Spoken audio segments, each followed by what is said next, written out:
هنلاقي مؤمن زكريا موجود ناحيه الشمال هو وعلي معلول، وبيتحرك بقى كمان في نص الملعب صالح جمعه.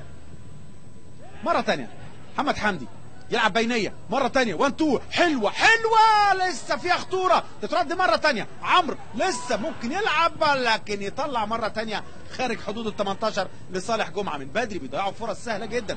علي معلول ترد له الكوره في وسط الملعب، فاتح له ناحيه الشمال مؤمن جوه ال 18 هيلعب عرضيه ولا هيرقص؟ مؤمن 1 ضد 1 تسديده وهدف ثاني وللمره الثانيه حارس المرمى احمد حسن تروح في الزاويه الضيقه عشان يبقى هدف ثاني لمؤمن زكريا يحرز هدف في الدقيقه 23. ضاغط النادي الاهلي وهدفين، وزي ما قلت لحضراتكم مهم جدا لاي فرقه بتلاعب فرقه اصغر شويه لازم يهتم ولازم يجيب جول والثاني والثالث بدري عشان يريح اللعيبه او اللعيبه تستريح. ادي التسديده في الزاويه الضيقه وهدفين من حارس المرمى، كورتين في زاويته اللي كان واقف فيها حارس المرمى احمد حسن. ادي الراجل هنا وتسديده رايحت في الزاويه الضيقه على يمين الحارس عشان يبقى هدف ثاني لمؤمن زكريا، يبقى الهدف